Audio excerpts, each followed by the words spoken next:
you guys can see it back there. All right, so right now we're on our way gathering some tools together because we're about to go pick up a new project car for the channel. Super excited about it because it's kind of something I've been wanting to do, and now it's finally kind of happening. Just want to say thank you for the guys who watch, support, donate, for the YouTube channel, for the other social media platforms and things like that. That helps a lot. Also, we wouldn't be able to do something like this unless we have the race car side hustle, right? Because you can't just go irresponsibly just spending, you know, the money for the mortgage, right? The money for the groceries, the bills, right? You know, having a side hustle is what really helps make this hobby of modifying vehicles, racing vehicles, having fun with these vehicles. That's what really makes this thing kind of affordable. So thanks to you guys, and I guess a little bit of thanks to me for getting out there with the little side hustle. So anyways, we've got some tools. We got the normal go bag that I have, a little socket set go bag tools, air tire inflator, because if this thing can roll, I would really like it to roll. Trying to think of what else I might need. Straps, wheel straps. So got the wheel straps put in. Also, if you're not familiar, I put a couple hundred miles on my truck, but the transmission has just been rebuilt. So we're about to see how well that transmission has been put together, because we're about to put it to the test. It's not a real heavy load, but I don't know. Maybe not ideal for break-in. It's probably past break-in. Anyways, let's go ahead and get into it. We're going to jump in the truck. We're going to head on over, borrow a buddy's trailer so that we can get it strapped up, loaded, and basically ready to go for the next steps for ownership. In the truck, we're in the F-150. We've got all the tools in the back. Basically, there's no title, or there's a lost title. I did do a VIN lookup on it, so I did kind of do a little preliminary check, and it looks like back in mid-90s, this thing was reported stolen or had a salvage title, but then it was retitled again. So that makes me think that, hey, it's not stolen right now, so therefore we should be able to go do our inspection for the car, which is going to inspect to make sure the car is not stolen. Okay, we're going to get bond insurance. We're going to go do this all the right way. We're going to do all the right, take all the correct steps for doing all this, and we're going to basically apply for a bonded title. Now, then here's where I'm not entirely on the up and up of what's next or what's needed, which is basically, I think it's 3 years. So after 3 years of you having the bonded title, no one comes forward and claiming it's their vehicle or anything like that, then basically you get the clean title. That's how I understand it, and so that's kind of the steps we're here to take. Now, the car, I'm not going to give away too much yet, but the car is, it was only on the road for a handful of years, and then basically got parked and then never touched for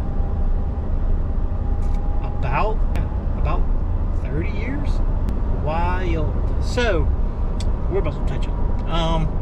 Then we're going to make it to where we start the process of ownership, and then after we got a title in hand, we'll start modifying, restoring, because there is a little bit of restoration. You'll see, and you guys are just going to come along for the journey for all this. It's going to be fun. It's not going to be the same kind of build as the 65. It's going to be a pony that does a new trick, I guess you could say. All right, we got a successful hallway of our new project car. Now we're just headed back to the house, and we're gonna bring back the trailer. So just dropped off the trailer because guess what? The new project car is at the house. It is basically ready to go as soon as we officially claim ownership. I make sure that I officially own this car before I just invest any money, time, effort into it. We definitely talk about what I have plans for this car, for this vehicle. So I know you guys probably saw it is red and it is sun faded because yes, I pulled this car out of a field. There's weeds that grew up all up in the engine bay, and yes, there's no engine, there's no drivetrain. It's already pulled for us, luckily, you know, so we don't have to do all that work or dispose of. And if you haven't kind of clicked things together, obviously that spare Coyote that I got off Facebook Marketplace, that motor is going to be meant for this car. Now, earlier I said it's going to do a new trick, right? We're not going to do the same old build and racing with this car, right? The 65 Mustang, it's a cool car to go take road racing and drive on the street and all this other stuff. That is that car. I've got that. That's what that one's going to do. So instead of turning the 65 Mustang into a drag race car, I got a car to build to be a drag racer. That's what we're going to be doing with this one. It's going to be meant to be a street strip car.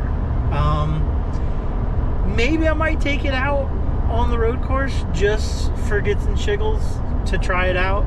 So that's the plans for this car. We're going to go drag racing. Now, unfortunately, in Houston, we only have an 1/8 mile, so we'll do a bunch of 1/8 mile stuff, and when we ever travel to go do 1/4 mile stuff, we'll be ready to go. So Gen 2 Coyote, that's the plan for the build. At this given moment, I don't have a control pack, and I don't have Gen 2 Mustang cams. Obviously, I threw my F-150 cams up in orbit to see if they would break when they landed on the concrete. That didn't happen. So, I'm not going to use F-150 cams, but I will try and find and source some cams for Mustang cams, and then that way we'll build a Gen 2 Mustang motor, and I plan to boost it. I'm not going to nail down whether I'm going to go turbos or superchargers because I'm still kind of exploring. Honestly, I'm still exploring that. I have a feeling it's probably going to be getting some sort of supercharger though. Packaging is easier, simpler. That's how I currently feel. Then transmission. Oh yeah, we're gonna get a Magnum or a Magnum XL. Okay, we're gonna get a nice 6-speed stick shift. Any other way of doing it? I mean, that's the rear axle looks to be an 8.8, ready to go. You know, so I'm just gonna swap it over to a 5-lug, and I'm going to give it a much better differential, much beefier axles. I don't think I need a 9-inch in the car, because I've experienced the 9-inch in the 65 Mustang, and for what we're doing for drag racing, I need the car to stay as light as possible, and the 8.8 is robust enough to handle what we plan on.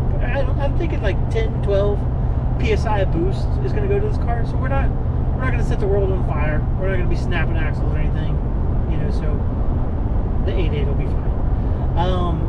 I am going to have a set of street wheels because that's one of the goals for the car. I want this thing to be streetable, to easily travel up and down the road, commute to work. That is something I want this car to do well. But I also want it to be, you know, at least a 10-second 1/4 mile car. You know, like that's probably at this moment a goal until we really build it out, see what it can do. It might be a high 9 car. It's gonna get painted. We're gonna put a nice paint job. We're not gonna do goofy patina stuff like we did the 65 Mustang. We're going to put an actual real nice, probably going to paint it red again because the red feels right to keep it red, so I'm going to do red. And it's going to have a nice paint job. We're putting air conditioning in this car, okay? It's going to have air conditioning. There's kind of a benefit there because performance-wise, because I think if we get to a point where it's supercharged and things are going well and we have the room and capabilities to add on to it, I think we'll do an inner chiller for the car. Because then basically you're just making your own atmosphere and you get charge temps like 60 degrees on a hot summer day. So I think I'm gonna try to do that. It's gonna have full interior. We're not gonna go wild. Like, it has crank windows. I'm gonna keep crank windows. Simple interior, comfortable seats. I'm ready to show it off and really dive into working on it. So leave a like below, comment, let me know your thoughts, and you should definitely subscribe because that's probably the only way you're gonna be able to see this thing. Or, you know, if you're supposed to keep up with the build. Because this is also, I think, probably a little more relatable than the 65. I think a lot more people are interested in Fox body builds.